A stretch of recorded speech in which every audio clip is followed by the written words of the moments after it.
근데 이낙연 대표도 국정조사 하자 그랬거든요, 윤석열. 만약에 그러면 국정조사 야당이 하자, 그러면 할까요? 안 하죠. 네, 이낙연이 갈까요? 그러니까 저는 이낙연 요새 완전히 끈 떨어졌어요. 끈 떨어졌어요. 예? 요새 또 코로나 때문에 자가격리돼 있잖아요. 정치적인 감각도 없고 정보도 없고 아무것도 없는 거 아니냐 이런 생각이 좀 듭니다. 그래도 지금 이낙연 대표가 어떻게 보면은 윤석열 축출의 선봉, 총대를 메고 나선 편이죠. 그렇죠. 물론 뭐 그 실행을, 집행을 하는 망나니 역할은 추미애가 하고 있지만 북장구를 치는 사람이 있잖아요. 그 그렇죠. 망나니 옆에서. 그건 이제 지금 민주당이 하고 있는데 그렇죠. 그 북을 들고 치는 사람이 지금 이낙연이란 말이에요. 그렇죠. 그래서 이낙연이가 지금 이렇게 총대를 맸는데 과거에 사실은 윤 총장은 거치 문제에 대해서는 상당히 신중한 입장을 취했잖아요. 뭐 윤 총장에 대해서는 거의 언급을 하지 않고 검찰이 민주적인 통제를 대한다 뭐 이런 정도 완곡하게 표현했는데 지난 관훈클럽을 계기로 해서 거치 문제를 거론했고 이번에는 그렇게 충격을 받아버렸다는 애요. 아니 지금 코로나 뭐 19 그걸로 지금 자가격리 하고 있는데 코로나에 때 안 받고 윤석열한테 받았다고 하면서 그냥 난리 법석을 치고 나서네요. 그러니까 그 원인은 저는 윤석열에 대한 콤플렉스죠.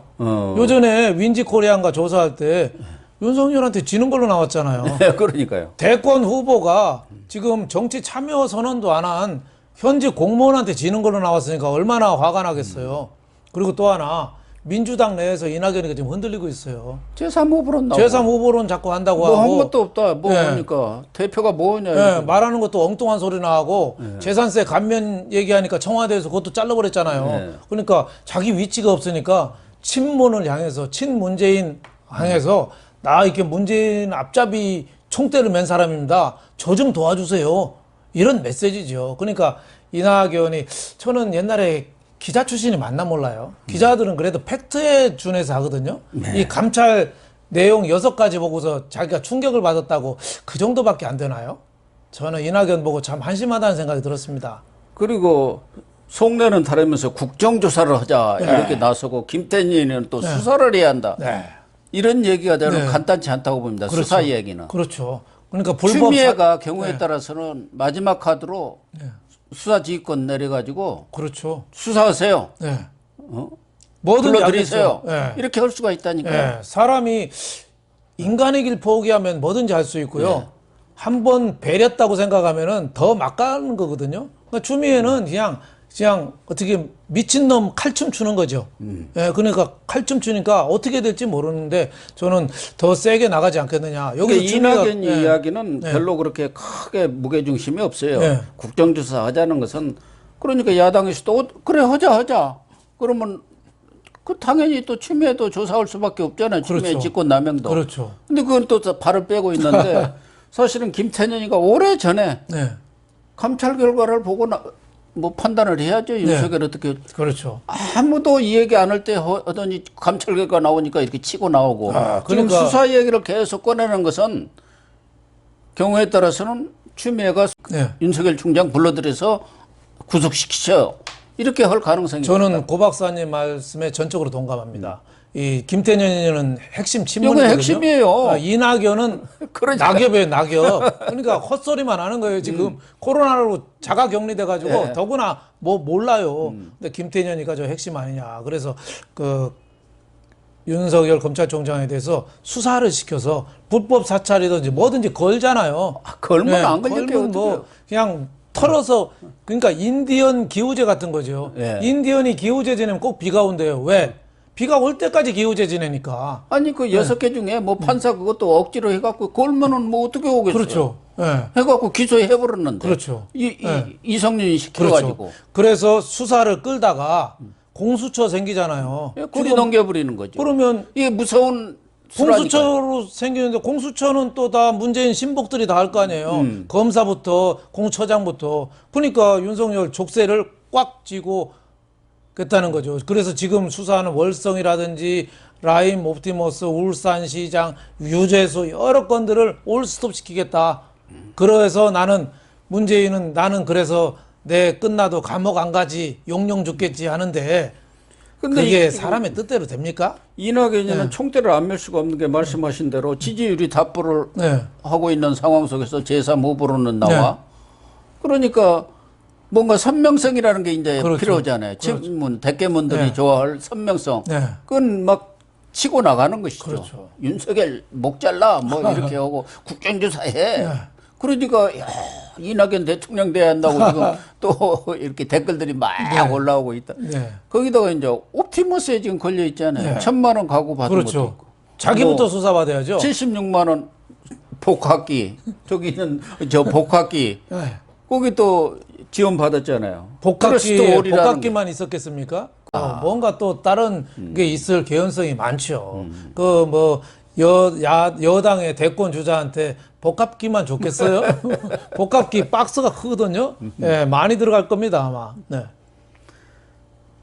또 여당 입장에서는 윤석열을 이참에 네. 여러 가지로 걸어갖고 윤석열이는 사찰도 온 사람이고 뭐 부패도 했고 비리도 저질렀다. 지금 가족들도 다 지금 잡아 그렇죠. 넣으려고 하고 있고 그 수사를 하고 있지 않습니까? 예. 그런 프레임을 씌우려고 하는 것 같아요. 그렇죠. 만약 그 경우를 대비해서 뭐 윤석열이가 지금 대권에 나간다는 얘기는 없습니다만은 이러다가 화나면 나가는 거죠. 그렇죠. 윤석열을 자칫하면 문재인이가 윤석열 대통령 만들게 생겼어. 그러니까 윤석열을 예수로 만드는 거예요. 예수로. 네. 자꾸 핍박해가지고 가시 면류관도 씌우고 십자가도 세우고 뭐 채찍질도 하고 해서 자꾸 예수로 만드는 거예요. 자기들은 견제한다고 지금 하는 것 같은데 오히려 견제가 윤석열한테 월계관을 그렇죠. 받는 그런 그러니까 경우가 뭐 신성 모독하고 비슷한 거죠. 이게 6가지 그 검찰 그 총장 그 감찰 내용을 보면은 아무것도 아닌 게 누가 봐도 드러나죠. 그러니까 결과는 목적 지향은 윤석열 쫓아내기 하고서 거기서 껴 맞춘 거죠. 그게 누가 봐도 드러나기 때문에 이런 꼼수는 오래가지 않는다. 결국은 추미애의 자승자박이 되고 문재인한테는 이게 부메랑이 돼서 다 돌아와서 그 대가를 아마 혹독하게 치를 거다 이런 생각이 듭니다. 근데 이낙연이는 또 지금 왕이가 방한을 했잖아요. 거기다 꽃바구니 보내고 또 친정까지 보내서 이번에는 내가 이렇게 자가격리하니까 못 만나는데 뭐 다음에 오시면은 뭐 자기 고향에 막걸리로 대접하고 왜 지가 나서나요? 명나라에서 사신이 왔나요? 그렇지 지금 그런 편이에요. 지금 명나라 대통령부터 모든 사람이 왕이오고 만나려고 탁 대기하고 있는데 그중에 이인영이는 좀 어떻게 좀 한번 만나자겠는데 당신은 필요 없어요. 하다못해 야당 인물까지 동원했대요. 왕이 만나려고. 근데 그 왕이가 어떤 사람입니까? 사드 때문에 한국에 대해서 아주 험한 말을 하던 친구예요. 전에 문재인 대통령 방문해갖고 그 왕이가 문 대통령 어깨를 툭툭 치잖아요. 그래갖고 그때도 말이 많았어요. 진짜 생긴 것도 좀 싸가지 없게 생겼잖아요. 우리 서열도 지금 중국에서 24번째인가 뭐 되는데 20몇 번째인데 그럼 강경화 정도나 만나서 그냥 밥이나 한 끼 먹고 돌려보내면 되지. 우리는 지금 대통령부터 국회의장, 총리 뭐 할 거 없이 전부 대통령이 어서 오세요 하고 대기하고 있다는 거 아닙니까? 대통령이 나설 때는 안 나서고 안 나설 때 나서는 거예요. 사실 저때로 저기까지 나가야 하는데 과거에는 그 독립문이 독립문이 그 일제시대 때 일본에 저항하는 문이 아니고 그 자리가 명나라에서는 사신을 맡던 그 자리예요. 그렇죠. 거기까지 다들 나갔잖아요. 묘화관 있고 하던 자리가 거긴데 그거를 반일의 상징으로 돼 있는데 그게 아니죠. 이낙연이는 또 나름대로 어쨌든 대권에서 표를 얻어보겠다고 가덕도 또 특별법에 아주 그냥 앞장서더니 거기다가 또 덧붙여서 대구 신공항 특별법, 광주공항 이전 특별법 이제 완전히 포퓰리즘까지 가버려. 전국 각 시도마다 공항 하나씩 세우는 거죠. 공항 짓다 공항 올 것 같아요. 이 가덕도만 해도 지금 과학자들이 정치가 화학을 덮어버렸다는 거야. 과학적으로 이거 안 된다는데 정치가 밀어붙이는 거 아니냐. 그러니까 진짜 부산에 정말 해주려면은 부산에 있는 대학을 세계적인 인류 대학으로 만드는 게 몇 조를 지원해자고 만들어서 일자리 만들고 첨단 산업을 키워야 되는데 꼭 공항 지면은 1년에 수천억 적자 나면 어떻게 감당하려고 그래요? 그리고 김해공항에 문제가 많았다고 하면은 2등인 저 밀양으로 가야지 왜 3등 꼴찌 가덕도로 가요? 말도 안 되고 이낙연은 진짜 전국 시도마다 공항 만들자는 게 저 제정신인가 싶어요. 그러면 충청도에도 만들어야죠.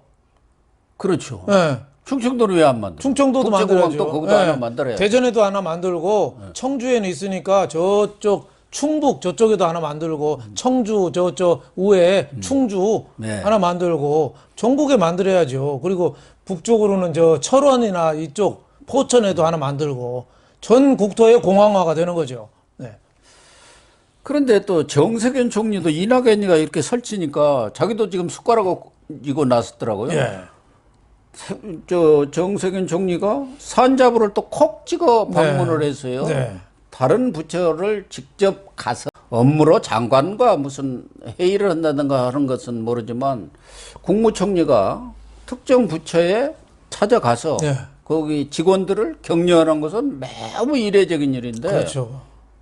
그럼 뭐 이 사람도 대권에 지금 마음이 굴뚝 같잖아요. 그렇죠. 뭐 간 거 자체는 저는 뭐 좋게 평가하고 싶어요. 하지만 지금 산자부가 그 월성 1호기 수치 조작하고 장관이 나서서 지금 그 밑에 담당자한테 뭐 욕하면서 다시 고치라고 했다는 거 아니에요? 너 죽을래 그랬다는 거 네, 아닙니까? 수사를 받잖아요. 그러니까 범죄 행위를 했으면 가지 말고 엄밀히 엄정하게 수사를 받아라.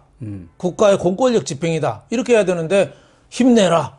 그랬더 굴하지 말아라. 이거는 무슨 얘기예요? 저 강도한테 가서 절대 굴하지 말으라고 하는 거랑 똑같아요. 도둑놈한테 가서. 피의자로 지금 이게 수사받는- 총리가 이게 말이 되나요? 물론 뭐 정세균이가 옛날에 장관 하나 딱 했는데 산자부 장관을 산자부 했어요. 장관을 했어요. 아마 DJ 때 한 거 아닌가요? 예, 그렇습니다. 예, 그렇죠. 노무현 때였는지 하여튼 했는데 그거 뭐 예정을 살려서 찾아간 거는 좋은데 그렇다고 해서 총리가 할 게 있고 안 할 게 있죠. 범죄 집단에 가서 너희들 힘내라고 한 거랑 똑같아요. 움츠리지 말라. 네, 저 얘기는 아마 수사받는 공무원들은 뭐라고 알아들었을까요? 아, 빨리 자료 완전히 파괴해야 되겠구나. 그리고 네. 검사들 수사 받는데도 협조하지 말라는 그렇죠. 얘기죠. 네. 매우 힘든 일 처리하느라고 수고 많았다. 그거 다 없애고 하는데 예. 수고 많았다. 그 얘기 아닙니까? 예. 잘했다. 예. 지금 검사들한테 수사를 받고 있는 사람한테 가서 그러면은 어떻게 하겠어요? 공무원들. 네. 뭐 검사들한테 가서 다 거짓말 해불고 그렇죠. 모르쇠로 할 거 그렇죠. 아닙니까? 네. 그러는 얘기나 다름없는 그렇죠. 거예요, 이게. 뭐 산자부 직원들은 선배님 환영합니다 하고 옛날에 정세균 산자부 장관 할 때 동영상을 찾아서 막 띄우고 같이 보고 박수치고 그랬다는데 정말 한마디로 놀고 있네, 놀고 있네. 예? 이 저게 대권이- 총리가 알 일이에요? 대권이라든가 이렇게 사심이 앞서면 사람들이 이성을 잃어버리는 것 같아요. 그렇죠. 저는- 양식이라든가 합리적인 판단 이런 것들이 없어져 버리고 그렇죠. 누가 보더라도 그렇게 해서는 안 될 일을 해요. 저렇게- 지금 정세균이나 이낙연이 그래도 괜찮은 사람 아니냐? 원래 괜찮은 걸로 봤죠. 그런데 지금 뭐 어떻게 하는 것 보면 그러니까 현직 공무원이 저렇게 선거운동 대권 후보라고 뛰어도 되는지 모르겠어요. 윤석열 같이 하나도 선거운동 안 한 사람은 저렇게 정치에 개입했다고 하고 정세균은 노골적으로 하는데 저는 정세균이 요새 보니까 아주 좀 실망스러운 일이 많아요. 또 하나 뭐냐면 8.15 집회에 대해서 그렇게 비난했잖아요. 욕하고. 네. 10월 3일 날 그 완전 통제하고. 근데 요새 재인산성 쐈잖아요. 예, 민노총 집회하는 거 봐요, 어제. 그냥 속수무책이잖아요, 그냥. 말로만 네. 하고 있대요. 말로만 한마디로 그냥 웬만하면 하지 마. 뭐 이러는데 오늘 580 몇 명 코로나 나왔잖아요. 아, 지금 엄청. 근데 민노총에 이러다가는 대해서 연말에 1,000명 나오겠어요? 1000명, 2000명 나오는데 여기에 대해서 정세균, 문재인 한마디도 안 해요. 노영민 비서실장은 8.15 몇 명 모인 사람을 살인자라고까지 했는데 민노총은 살인자 아닌가요? 저는 이거 집단살인이에요. 저 사람들 연쇄살인. 때문에 지금 583명이 이렇게 네. 늘어난 거 아니에요? 8.15가 과거 그랬잖아요. 살인이라면은 민노총은 연쇄살인범이에요. 연쇄살인범. 더 큰 범죄를 지금 저지르고 있다고 봅니다. 그런 말씀입니다. 네네. 그런데도 문재인 대통령은 코로나 방역이 잘 됐다 할 때는 그렇게 나와서 그냥 국민들한테만 한 게 아니고 세계 세계 온갖 네, 전화를 전화하고. 걸어대고 그랬잖아요. 그 사진 갖고 4.15 총선 때 재미 좀 그걸로 봤죠. 세입해버렸어요. 그 코로나 사진하고 재난지원금 전 국민 세뱃돈 준 거 이거 갖고 사실 이긴 거죠. 그래서 진중권이가 그랬대요. 문재인은 전생에 뭐 세계가 큰 덕을 쌓은 모양이다. 그래가지고 어제 촛불로 그냥 네. 거저 대통령 되고 그렇죠. 뭐 거저 이기고 뭐 이렇다고 그렇죠. 해갖고 진중권 네. 전 동양대 교수가 비판을 했던데 저게 세 가지 덕은 받아 대통령이 됐거든요.